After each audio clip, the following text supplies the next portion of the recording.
Hey everybody, thanks for watching. Don't forget to click the subscribe button and the bell icon so you get notified of each new video as they come out. Hey everybody, I'm JJ Johnson. You're watching Reality Survival, and today we're going to talk about the top 10 things to do as a community after SHTF. Before I get going to that, I just want to give you guys a real quick look at a couple of deals that are going on at Cabela's right now. This is the Gerber suspension multi-tool and the Gerber airlift pocket knife, folding frame lock knife, nice little knife, very cool. And there is a special on Cabela's right now for going for $30 for the both of these. And I think the Gerber suspension is normally $30 on its own. And they have another special with the SOG Field Pup. This is a kind of a mid-sized knife, something similar to like a Mora or something along those lines. It's not a super heavy-duty knife, but it is on sale for like $14.98. So I'll throw my affiliate link to Cabela's down in the description below, and you guys can check that out if you want. I just thought they were a pretty great buy. I just picked them up at my local Cabela's and thought I would pass it along to you guys. Okay, so now for the video, we're talking about things to do as a community after SHTF.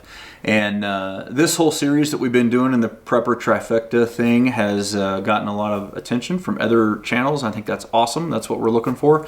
We're trying to get people to think outside the box and think what happens after you survive. Like, there's millions and millions of videos out there on how to survive, how to be a prepper, how to become a prepper, and all that kind of stuff. But I think it's important to also shift the conversation to what happens afterwards.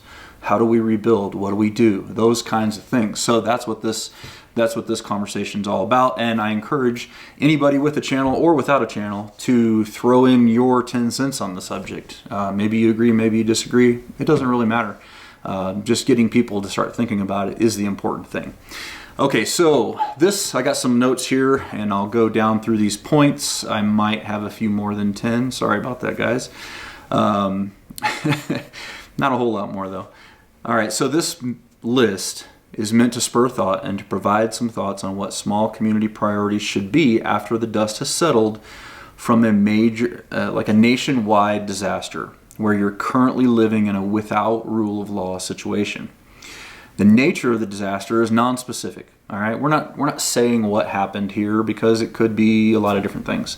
There might be remnants of some functioning government, or there may be none at all. This is just a thought exercise, and it's not meant to be a template for your situation, but hopefully it'll get you thinking about what could be done in your area for your situation. And like I said, if it does spur some thought, by all means, please post a video, use the same title line or whatever, and add to the conversation. This list that I'm presenting to you is not necessarily in any particular order, because any one of the items could be important to do first based on what you're experiencing. Okay, so or they might not apply at all. It just depends. Number one here is do what you can to ensure that local infrastructure stays maintained, functional, and secured. Public water, sewer, bridges, ports, grain silos, railroad tracks, marinas, roadways, hospitals, radio stations, food production capability, etc. Are all going to be important for the recovery effort. And so you might want to consider privatization over government or community control wherever possible. That is always a better solution to me than any kind of government control. Okay, portions of the military units may still be protecting some of these items, and if so, make attempts to support those efforts. Work with them, not against them. All right, and I've mentioned this in several other videos, but in nationwide critical disasters, the job of the military is to protect the infrastructure. That's what they do in continuity of government operations. So, if they're there and maybe the main part of the government is no longer functioning, but the units are still there and they still have a mission, and they're like, well, we haven't been relieved of our duty. We're going to try to stay here and try to keep this power plant safe, or whatever the case may be. Help them out, because it's only going to help you out in the long run. It doesn't make sense to fight against them. Okay, so catch up on a spot here. Yeah, so the other thing is with private individuals, you may want to consider offering as a community to feed the workers and their families and to keep them safe in exchange for doing what they can to keep the facilities up and running to whatever extent possible. Obviously, this will depend on the nature of the disaster, but where possible, doing what you can to keep and maintain local infrastructure will be key to a quick recovery. So let's say that, for example, you have a water treatment plant in your area or something along those lines. Reaching out to the people who are still alive that used to work there or whatever, and asking them to come back and try to get that plant up and running again or whatever might be a smart idea. Maybe you provide security for them, maybe you let them stay there or whatever the case may be, and you get enough of them so that you can get that up and running again.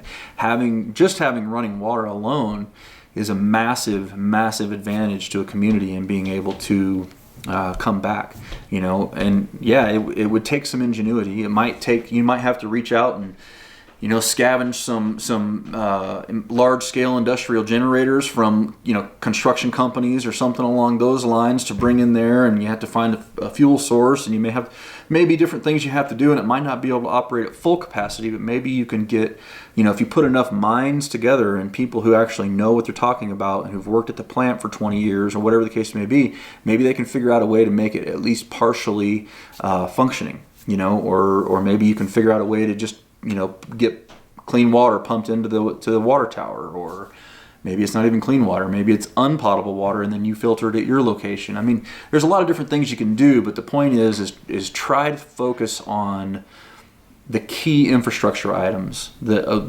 allow our society to flourish, and water is one of those things, and along with all the other things that I listed there. Okay, so that was number one. Focus on the infrastructure.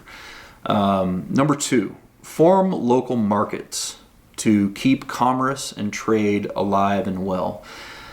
No matter how well you prepare, no matter all the things that you stock, you're going to forget something. You're not going to have something, or a situation is going to happen that you didn't think could happen and you weren't going to be prepared for it. So you might need to work with other people to get other supplies, other stuff, whatever the case may be.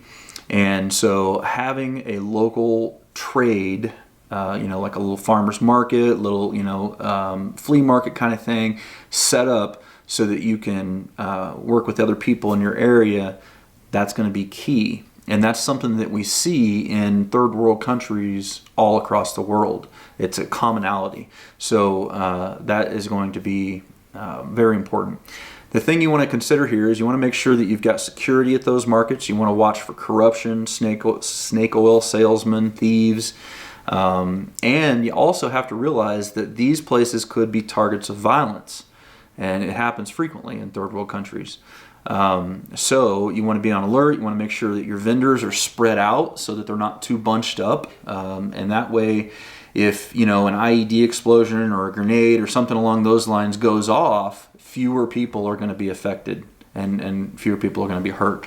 So having proper spacing and distance and all that kind of stuff is important, because we see on a regular basis, where marketplaces and stuff like that are attacked when opposition forces don't want to see a recovery, or they don't want to see,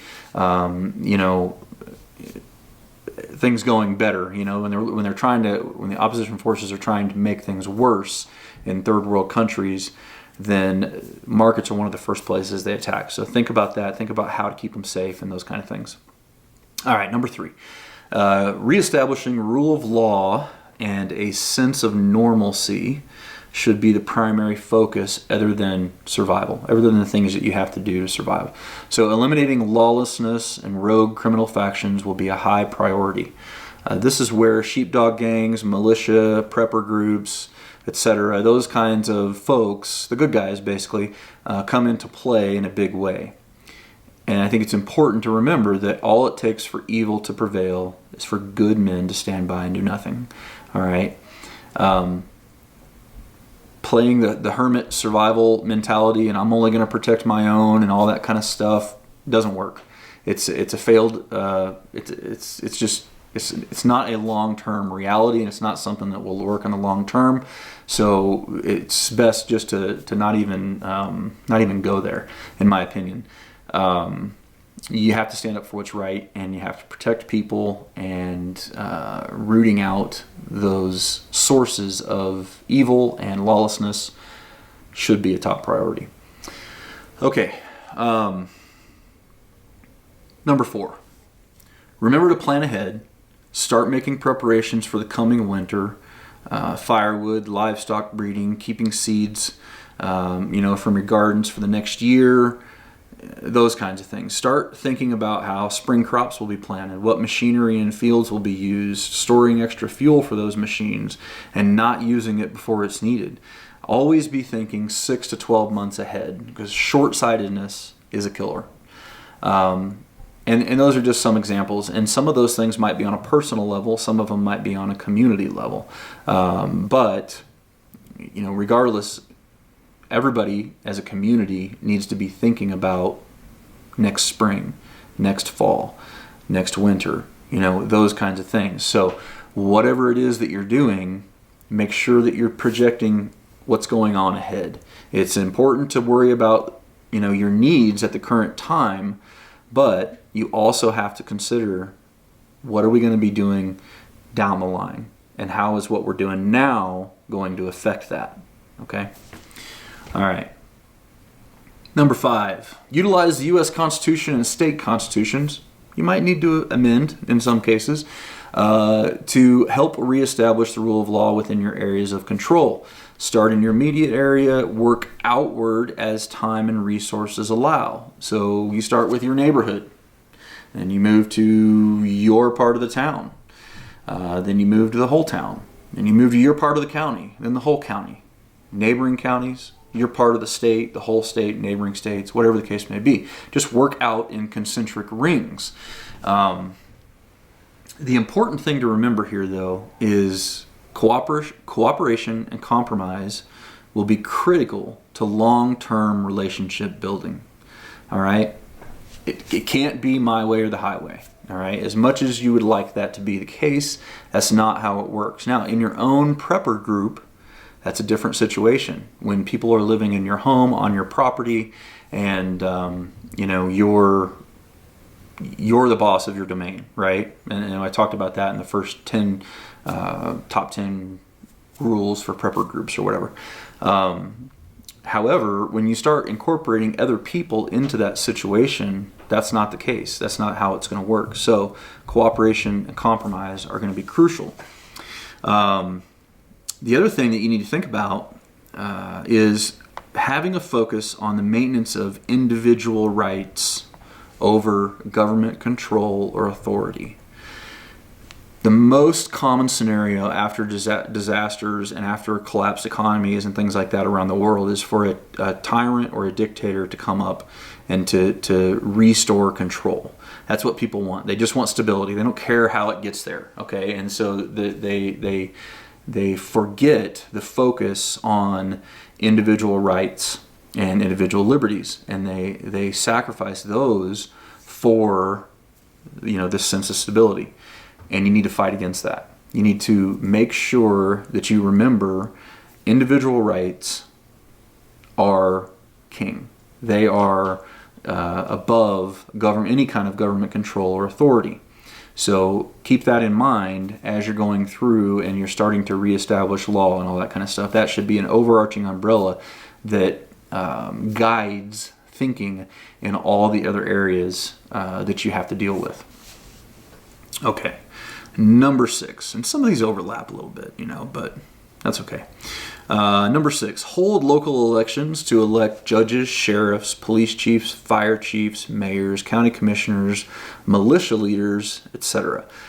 At first, these positions are probably going to be volunteer positions due to a lack of tax base and income and all that kind of thing. And also, you want to ensure to narrowly define their roles and their authorities. Do not allow broad sweeping control by any elected official for the reasons we just talked about. Emphasis on individual rights and liberties will be key.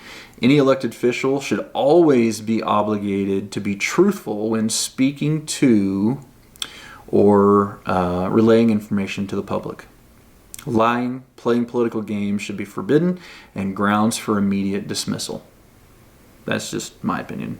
I think it's absurd that politicians are authorized and allowed to lie to the public that they serve. And there's no reason for that. That should never be allowed.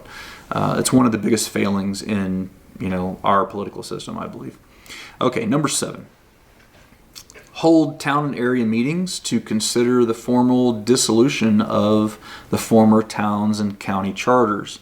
Reestablish new ones in writing, signed by the newly elected officials and citizens.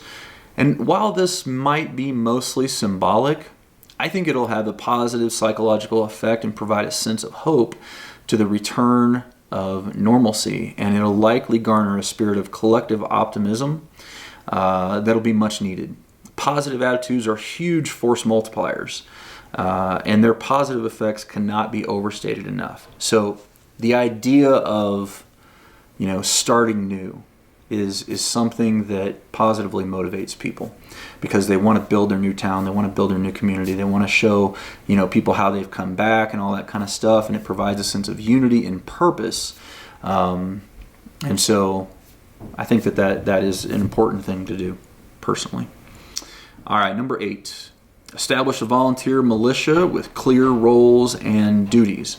Elect a leader of the militia, and maybe you want to do the top 2 or 3 positions. I don't know. You just have to figure that out. Make sure to differentiate between the police and the militia and what role each one of them are to take. Make sure this is done in writing and with the consent of the people through either a public referendum or a vote by the elected officials. Just depends on how you want to do it. A straight democracy is usually not the best way to go because it's kind of a mob rule situation.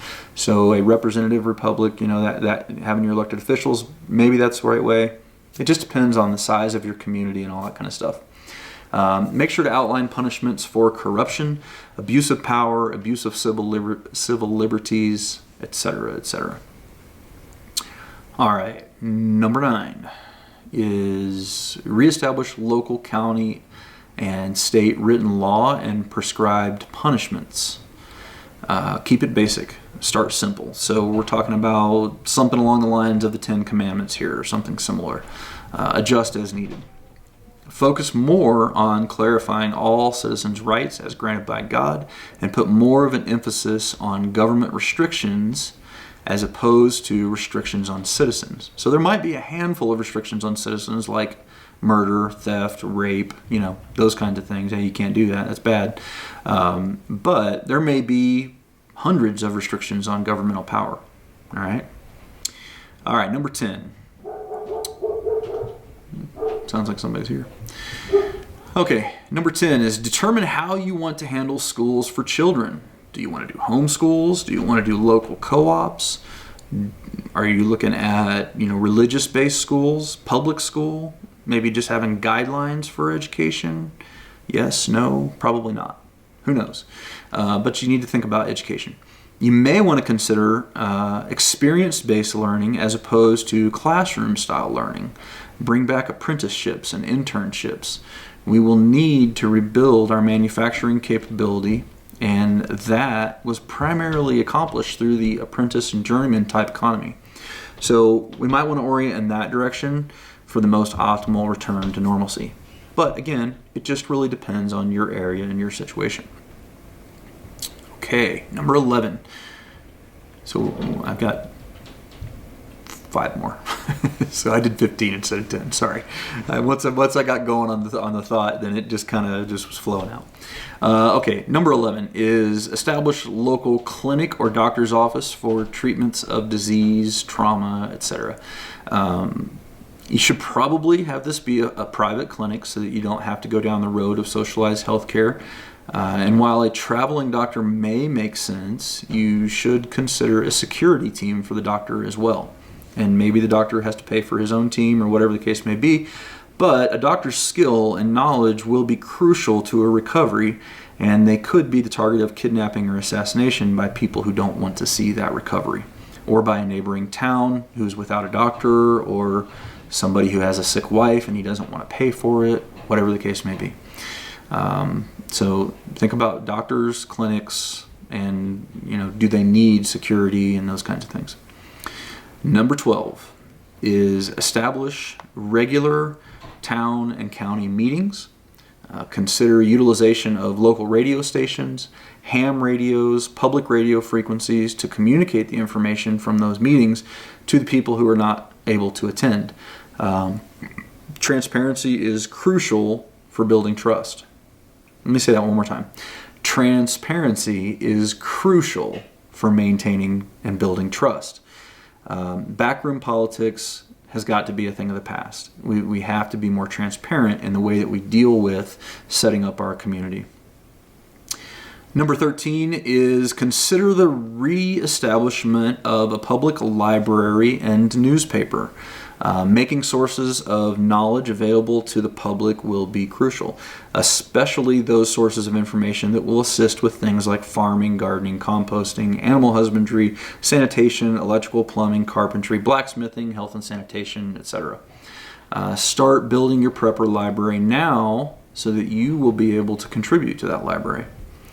Audiobooks are great, but there's no replacement for good old-fashioned paper for the long-term retention of knowledge. For me, I buy my fiction books on audio, like with Audible, and I am an affiliate with Audible. If you guys want to use the link down below, get you a free audiobook, and the first 30 days free, I think. But for all of my nonfiction and resource material, I always buy paperback, and that way it's just building up that library of information. Okay, number 14 is don't wait for the collapse. And these next two, the last two, really focus on now more than after SHTF. So, but don't wait for the collapse. Start with your current town and city's policies. Start trying to influence people to make moves towards self-reliance now. You could establish public and community gardens and greenhouses. These have been highly successful in a lot of places around the country. Right now, they could be used to help feed the homeless and the poor. They could also be used as ways to raise revenue by selling the food that's raised in community gardens at the local market, and then putting it towards, instead of people having to pay taxes, then you're supplementing that with money that the town has raised. But after a collapse, they could be a great head start on towards helping feed and educate the town, and also in educating people on how to grow their own food. So, you could consider holding educational classes, doing school field trips, etc., to raise awareness for the local public right now. Also consider starting a public seed exchange with varieties of plants that produce well in your particular area. And so the idea there is that you offer people seeds, and then you have them bring some back at the end of the season, and that kind of replenishes and keeps the genetic varieties going on and all that kind of stuff. And you have a localized seed bank that can be used if there was a collapse to start multiple gardens and that kind of thing. Okay, let's see here. Number 15, the last one on the list here. Also, consider getting a head start on making plans for how to go about the reestablishment of your town now. So as you're thinking about these things, have a journal, write some things down, make some plans and do some thoughts. Maybe do an assessment of what your local infrastructure is and what exists in your area and how would you go about protecting it, and those different kind of things. Now don't be going out there taking pictures and video of your local infrastructure and stuff, because you're probably going to get in trouble with the locals or whatever the case may be. I'm not suggesting that, but what I'm saying is that just have an idea of the things that are around you, and do an assessment and look at them and say, that would be crucial for, maintaining whatever, you know, and start thinking about that. The basic point here is that you don't have to be reactive in your efforts. Let me say that one more time. You don't have to be reactive in your efforts. You can start now. You can start thinking now. You can start writing things down. You can start planning stuff now. And here's the other thing. If you need to move. You know, do you need to consider solar power options? Okay, do it. You know, do you need to buy the vacant lot next to you so you'll have more room to garden? Do it. Here's the thing. You're going to be far more capable of making life-improving decisions now than you ever will be after a collapse. So work towards solutions now. As I've said in other videos, you will be the next great leader after a collapse. You might not think that you will be, but you are going to be, I'm telling you. Preppers will be the leaders of communities because they've spent time thinking about this, they've spent time preparing, and you might not be the guy in charge, but you'll be crucial to the recovery effort. So start thinking about it now, start getting your ducks in a row now as much as possible. All right, guys, so that is my top 15 things. It's really 10 because a lot of those kind of blend together. But this has been a part of the Prepper Trifecta series. So now that you've watched this one, I suggest that you go over, if you already haven't, go over and watch Jase over at Prepper Logic, and then go over and watch Eric's video at the Lord Humongous. And like I said, if you've got a channel of your own, add your 2 cents to the conversation. We'd be glad to hear it.